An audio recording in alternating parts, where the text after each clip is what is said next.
আমি বাড়ি বাড়ি যাচ্ছি, ইলেকশনের আগে গিয়েছিলাম, মানুষ দুহাত তুলে তৃণমূল কংগ্রেসকে আমাদের প্রার্থী মালা রায়কে আশীর্বাদ করেছে। মমতা বন্দ্যোপাধ্যায়ের বিধানসভার অন্তর্ভুক্ত, তাই বাড়ি বাড়ি গিয়ে ধন্যবাদ জ্ঞাপন করছি। ধন্যবাদ বাংলা বিরোধীদের বিসর্জন দেওয়ার জন্য, অর্থাৎ বাংলার বিরোধী যারা, বাঙালির বিরোধী যারা বারবার করে সে বাংলাকে বঞ্চনার কথা বলে, বাংলার মানুষের পাশে দাঁড়ান না, তাদের বাংলার মানুষ প্রত্যাখ্যান করেছে। কিছু মির্জাফর নিশ্চয়ই আছে, তাদেরও প্রত্যাখ্যান করেছে। বাংলার মানুষ মমতা বন্দ্যোপাধ্যায়ের সাথে ছিল, আছে, কোনো হিংসা হচ্ছে না। এই হিংসাটা হচ্ছে যে বিরোধীদের বেঁচে থাকার একটা রসদ হচ্ছে যে আপনারা যে হিংসা হচ্ছে, কেউ অনশন করছে, কেউ অবস্থান করছে, কেউ কুচবিহার যাচ্ছে, তাদের দেখাচ্ছেন আপনারা। নাহলে আপনারা হেরো পার্টিদের তো সাধারণত দেখাবেন না। তাই তারা যাতে টিভির মাধ্যমে বেঁচে থাকতে পারে, সেই জন্য তারা এই প্রত্যাশা করছে যে আপনারা দেখাবেন এবং হাইকমান্ড দেখবে সেটা, যে এখানে অত্যাচার হচ্ছে। বলতে তো পারবে না যে আমরা অপদার্থ, আমাদের পায়ের তলায় মাটি নেই, আমাদের লোকের সাথে সংযোগ নেই, আমরা শুধু টিভিতে বেঁচে আছি আর ইডি সিবিআই নিয়ে বেঁচে আছি, সেটা তো বলতে পারবে না। তাই বলছে যে সন্ত্রাস। কোথায় সন্ত্রাস আছে? ভোট পরবর্তী হিংসায় মারা গেছে তৃণমূল কংগ্রেসের কর্মী তার নিজের আত্মবিসর্জন দিয়ে। কোথায় মারা গেছে? কোথায় অন্যায় হয়েছে?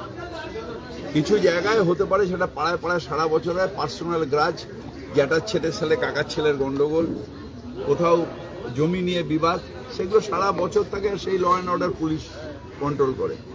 কিন্তু আমরা কখনোই ভোট পরবর্তী হিংসায় বিশ্বাস করি না। তাই মমতা বন্দ্যোপাধ্যায় 2011 সালে যখন সিপিএমকে উঠিয়ে দিতে পারতেন, তখন বলেছিলেন বদলা নয়, বদল চাই, নতুন বাংলা গড়তে চাই।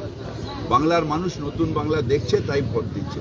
আমরা কম্পিটিশন করব, কাজের কম্পিটিশন, উন্নয়নের কম্পিটিশন করব। আমরা সন্ত্রাসে কোনো কম্পিটিশন, সন্ত্রাস ওরা করে, গুজরাটে 2000 লোককে খুন করেছে, মুজাফফরবাদে খুন করেছে, এখানেও মাঝে মাঝে কমিউনাল উস্কানি দিতে আসছে। কিন্তু বাংলার মানুষ বলে, হিন্দু না ওরা মুসলমানের জিজ্ঞাসা কোনজন, কান্ডারি বলো ডুবিছে মানুষ সন্তান মার, সেই কন্ডারির নাম বাংলায় মমতা।